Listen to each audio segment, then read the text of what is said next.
program, and that beep means that we are back on and we are recording, and these guys are sort of cueing each other back and forth a little bit. Who's going to talk next? They're working out the details. It's Fallen Riviera here in the studio with us on the Knucklehead radio program. It's Will and Steve. Steve plays guitar. Will is the singer. And Yes, do you also perform with a musical instrument as well? Is it just you and the microphone when you're on stage? I do play the keys. Oh, okay. Keys, yeah. Yeah. That was my You said primary. you're a piano player, so I just didn't. Do you play keyboards on stage? Yes. Oh, great. Okay, good. Yeah. So headed back into the studio next Monday, and is all the material done, or is there going to be some monkey business in the studio as you go along? Well, I mean, you never know. But right now we have 12 songs that will be on this record, and they are in the can. Yeah, all we ready to be. wrote about 23 or 24 songs, and then with the help of our producer, when he narrowed it down to 11 or 12 that were the ones that we're going to go in to do. So, And you're not going to vary from that format, right? You've committed, and you're on your way in, and but we always have we might try and convince him. We'll see what happens. yeah, I'm sure you're going to have. I'm sure you're going to have some stuff in your back pocket that Yeah. you'd like to sort of. Because everyone has a horse in the race, right? Everybody has a personal favorite that they'd Yeah. like to see involved in the process. Now, you said that you had, I was asking about musical influences when we were off the air. Sometimes the best interviews take place when the mics are turned off and the cameras aren't rolling. But, Steve, you said classic rock, early Beatles, Stones, Doors, Police. Please, yeah. I mean, the earliest memories I have, I remember being, like 2 or 3 years old and finding my mom's vinyl collection and listening to singles that she had: Twist and Shout, Get Off My Cloud, the Rolling Stones. Oh, great stuff. And then from there got into the Police, Aerosmith, and as I became older and started playing guitar, then it became all classic rock. What was the swinging point for you? What was the decision to pick up the guitar and play? Well, I actually started playing piano, and I played piano when I was 6. Were you forced to? No, not at all. You did that on your own. Yeah, it wasn't your parents going, you will sit and you will do your scales. It never was. My sister, my sister started playing guitar when I was playing piano, and then there was just something about it that I loved. She wasn't serious about it and couldn't be bothered to play, and that's all I wanted to do. And then as soon as, I think when I was 12, I heard Appetite for Destruction, Guns N' Roses. Oh, absolutely. And I started playing guitar, and I never looked back. That was it. So what was the first big, when I was in junior high school and high school, obviously, the drummers all wanted to play Inagata-Vita, right? And the guitar players wanted to play usually Creedence. It was usually Green River, or it was some sort of a Beatles Hide Your Love Away or something similar to that. What was the first song that inspired you that you learned how to play on the guitar? The first song I learned how to play was Dream On. Okay, well, there you go. Yeah. Yeah, that's got a nice little guitar movement in there. Oh, it's beautiful, yeah. Yeah, good. And it's very melodic, too. It is, yeah. Yeah, it's not just, a strum fest. I'll tell you what, though, it's a hard song to sing. So, Oh, yeah. Even for Steve Tyler sometimes. exactly. Yeah. So, Will, you said Michael Jackson?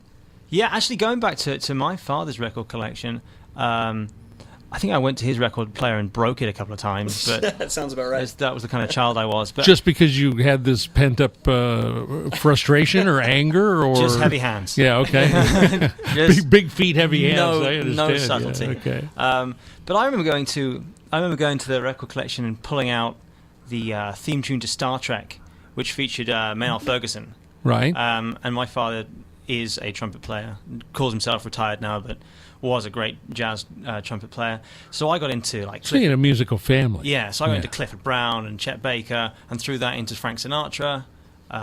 We listened to that on end, just endless Frank Sinatra. Well, you must have had a endless great, Frankie. some great conversations with Ken Scott, obviously, Yeah. because he definitely ventured into those genres musically and some of the stuff that he produced. Yeah.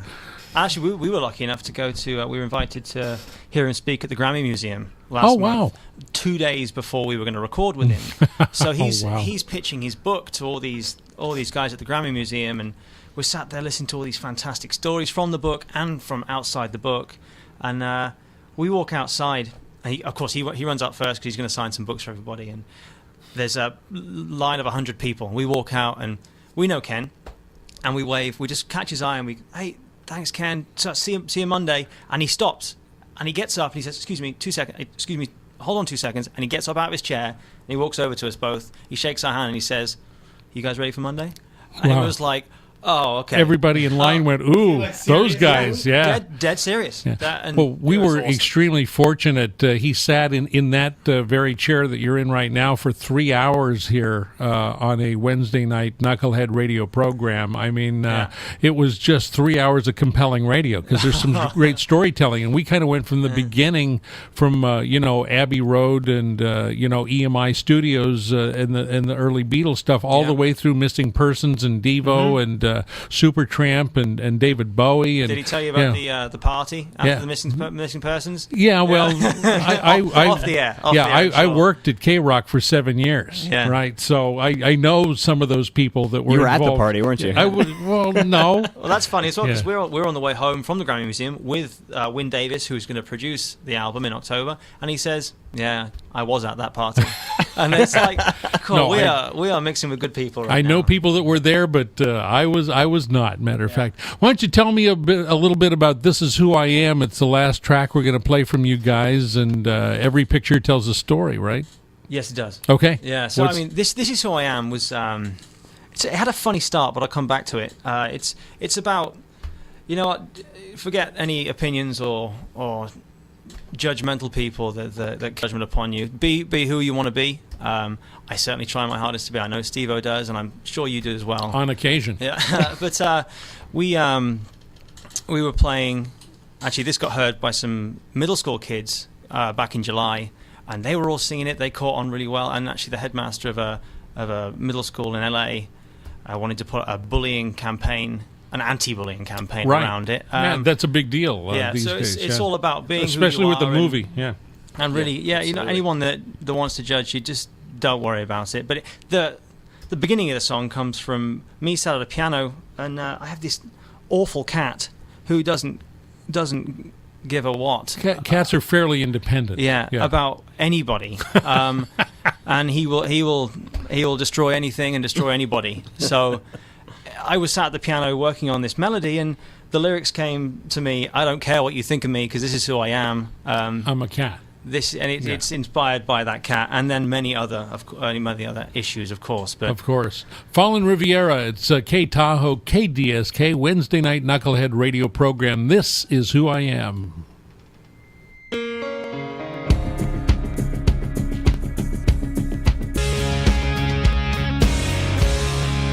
This is who I am. It's Fallen Riviera. It's K Tahoe, KDSK, AM and FM in both cases. Also errorfm.com. That's ERRORFM.com. We've got Steve and Will in the studio. So if music is a chess game, how many plays ahead are you thinking? You've got the album coming out in January, starting to record it October Monday. 1st. Yeah. It's all original material. It is. And you're going to tour on that once it's released? Yes, sir. I'm very excited for that. We have some things up our sleeves. We're pretty excited to get this record out, and we plan on being very busy band next year. Well, that's good. So you're going to tour on it, and obviously one of the intentions is to potentially get signed. Yes, right? Absolutely. And so in order to get signed, get the A&R guys out to see a lot of your showcases, see the band. I mean, they've gone actually to the fact, I know with Van Halen, when they were first trying to get signed, the A&R people were coming to the every show and counting hats, right? And making sure that their popularity was growing, that they've got more of a following every time, all of that. You're definitely into the social media, obviously. You've got Facebook, you've got a website. You've got a great website with a lot of bios, interesting information, video on there, music on there. Yeah. And where is once the CD, LP, album, collection of songs becomes available, how do people get a hold of it? Have you got a distribution channel? Are you going to use CD Baby or iTunes or? Well, we use iTunes. We use actually it's called TuneCore, which is basically a third-party company where you can, as an artist, put your album up on there, and then it goes on iTunes and Amazon and all the stores that are available. The same way that CD Baby does it as well. So it'll be available on iTunes. iTunes, as well as all of our social media. And then, of course, I think the best way is just from being out on the road and getting it into the hands of everybody. There you go.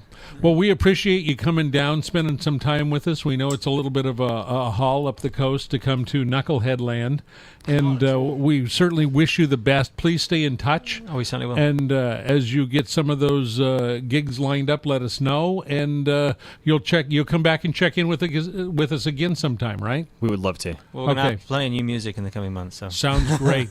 Thank you, guys. Thank you for having us. The Knuckleheads will be right back.